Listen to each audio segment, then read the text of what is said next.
Hello music lovers, thanks in advance for checking out my video. Today we are going to be talking about learning love songs on piano.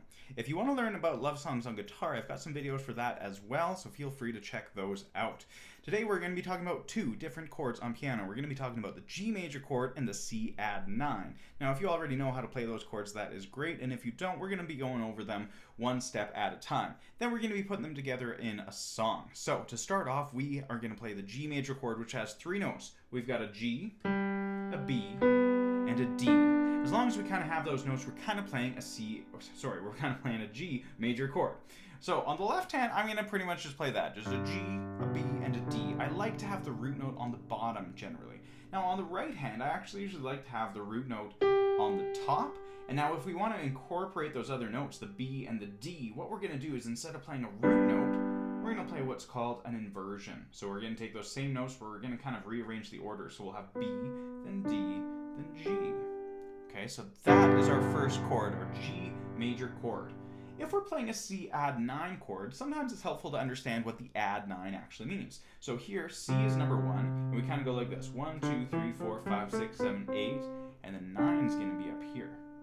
Now in a C chord, normally we have a C, an E, and a G, but for the C-Add9, we're going to replace the E with a D. So we've got kind of this thing.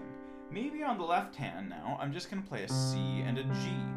So here's what the left hand can look like. I can switch from this G chord up to this C, but here's maybe a more helpful way to do that chord change. What if we just do an octave of G down here? That way we keep the root note going, and then when we switch to C, we can just move the pinky. So we've got this kind of organic movement here. Now what we're going to have to do on the right hand is play our G chord, and we can keep these two fingers where they are as we switch to the C-Add9. So it's going to be something like this if we put it all together. Our G chord, octave down here, we've got our first inversion of the G major over here, and then we're switching. So we've got a harmonic fifth here, we've got our harmonic major second, and then we've also got this thing up here. So we're playing that really nice chord. So let's try switching back and forth between those.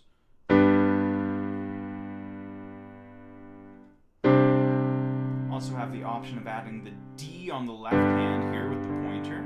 Just adds another layer of sound. And if you want, you can kind of get creative with a little bit of like movement. I'm just doing some arpeggios. Just some triplets right now. Okay, so we just kind of need to be able to play around with that stuff. Alright, so as long as you're feeling comfortable doing those chord changes, we are ready to try our song. The song we're going to work on is called Anyone Else But You by the Moldy Peaches, which is also featured in the movie Juno, which is a fantastic film. I highly recommend checking it out. So, we want to get consistent at changing these chords, so kind of get the beat in your head. It's in 4/4 time, so it's kind of like a 3,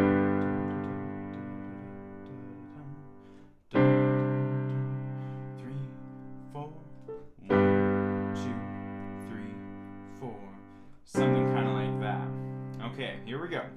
You're a part-time lover and a full-time friend. The monkey on your back is the latest trend.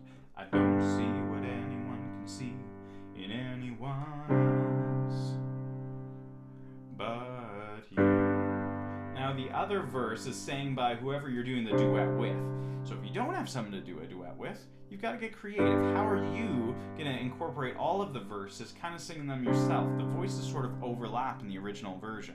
So you have an option of kind of taking a break between the verses. You can kind of do it that way. Yeah, a lot of options. So that's where you got to be creative as a musician. Again, we have our G chord and our C-Add9 chord. That's just the structure of the song. So if you want to take it to the next step, you want to add a little bit of fanciness, you really just need to play. At the end of the day, we play music. So as important as it is to work hard, make sure you're just playing and having fun too. I'm making these lessons with the idea that maybe there's someone out there, someone special that you want to sing this song to. So what's the intention behind your playing? You just want to tell them you love them. You just want to express that kind of feeling. So have a lot of fun. Spread the love out there. If you like this video, don't forget to smash it. That's the way of telling me that you loved it a little bit. Spread a little extra love. You can hit me up in the comments. Let me know what you thought of this video. Or if there's another love song that you want to learn, let me know. Thanks again for checking out my video. Peace.